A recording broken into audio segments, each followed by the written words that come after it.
Hello दोस्तों, आज की कहानी है मनहूस, दिल दहला देने वाली कहानी।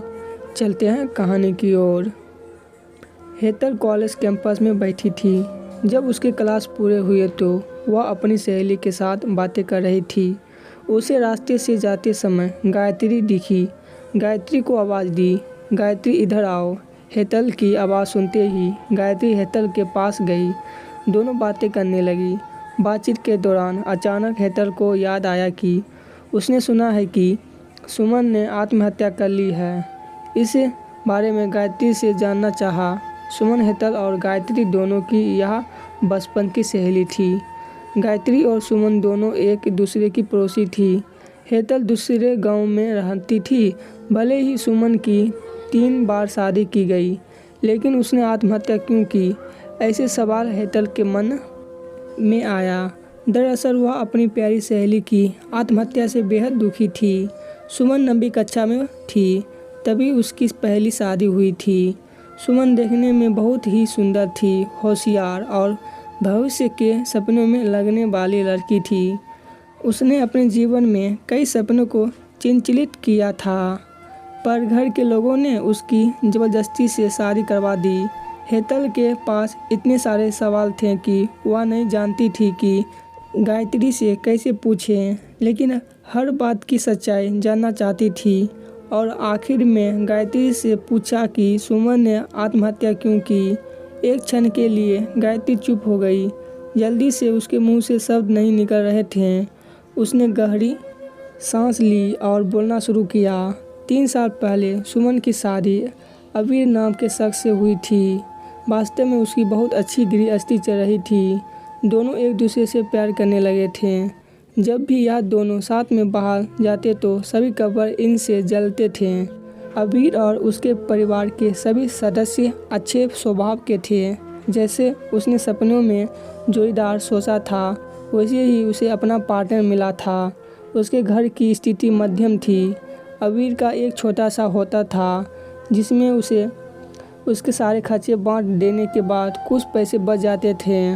घर की हालत बहुत साफ़ सुथरी थी। एक दिन वह होटल से बाहर बाइक पर आ रहा था। एक बड़ी कार से उसका बहुत बड़ा एक्सीडेंट हो गया और इसमें उसे काफ़ी चोट आई। हादसे के बाद उसे अस्पताल ले जाया गया, लेकिन सिर में गंभीर चोट लगने के कारण इलाज के दौरान उसकी मौत हो गई। सुमन को बहुत दुख हुआ, लेकिन उसके ससुराल वालों को गलतफहमी थी कि अबीर की दुर्घटना सुमन की वजह से हुई। वह अपशगुनी है, ऐसे उसको लगता था। उसमें से कोई भी उसे समझ नहीं पाया। अबीर के जाने के बाद कुछ दिनों के भीतर ही सुमन को घर से निकाल दिया गया।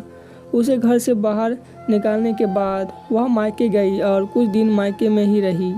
लेकिन आसपास पड़ोसियों में चर्चा हो गई तो उसके माता पिता फिर से उसके लिए रिश्ता ढूंढने लग गए। जब वह बाहर निकलती थी तो लोग हमेशा उसे ताने मारते थे। इस वजह से सभी बहुत परेशान हुए। ऐसे में उन्होंने जल्दी में अमोल से शादी करवा दी। अमोल बहुत बुरा आदमी था, दारू पीता था, कुछ काम धंधा नहीं करता, चोरी करता, मारपीट करता। उसका रोजाना यही काम था। इस सब से सुमन को बहुत दुख होता था, पर वह कुछ नहीं कर सकती थी। एक बार एक रात को वह देर से घर आया और जल्दी में घर में कुछ ढूंढने लगा। सुमन ने उसे पूछा, पर उसने कुछ भी नहीं बोला। उसे जो चीज़ चाहिए थी वह उसे मिली नहीं। इस वजह से वह वहाँ से बाहर चला गया। सुमन रात भर उसकी राह देखती रही, पर वह आया नहीं। दूसरे दिन पुलिस को उसका मृतदेह रास्ते के किनारे पड़ा हुआ मिला। उसका चाकू से किसी ने खून किया था। यह खबर सुमन को पता चली तो उस पर दुख का पहाड़ टूट पड़ा। कुछ दिनों तक वह अपने ससुराल में रही, लेकिन बाद में ससुराल वालों ने उसे प्रताड़ित करना शुरू कर दिया। इस वजह से सुमन वापस मायके आ गई। घर आकर कुछ दिन ऐसे ही बीत गए। हर दिन आ रहा था और जा रहा था, लेकिन सुमन की स्थिति वही थी।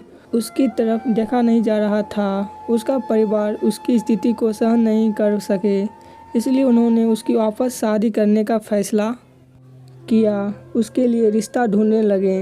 उनके रिश्तेदारों में गौतम नाम का एक लड़का था।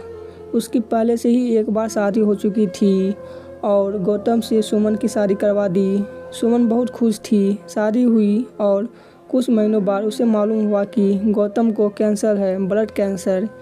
इस बात का पता चलते ही उसके हंसते हुए चेहरे पर फिर से दुखी हो गया, लेकिन उसने हिम्मत से इन सब का सामना करने का फैसला किया। 15 महीने तक अपने पति की सेवा की, लेकिन आखिरकार 5 महीने बाद उसके पति की मौत हो गई। इस दुख से बहुत तंग आ चुकी थी। कुछ दिन बीत गई, लेकिन बाद में ससुराल वालों ने उसकी जिम्मेदारी लेने से इनकार कर दिया, उसे घर से निकाल दिया। उसके बाद वह फिर मायके चली गई, लेकिन उसके माता पिता, उसके भाई भाभी ने भी उसे घर में आने नहीं दिया। सभी तरफ से रास्ते बंद हो चुके थे। उसके लिए उसे उम्मीद की कोई किरण नज़र नहीं आ रही थी। अंत में उसने खुद को ख़त्म करने का फैसला किया, उसका जीवन समाप्त कर दिया।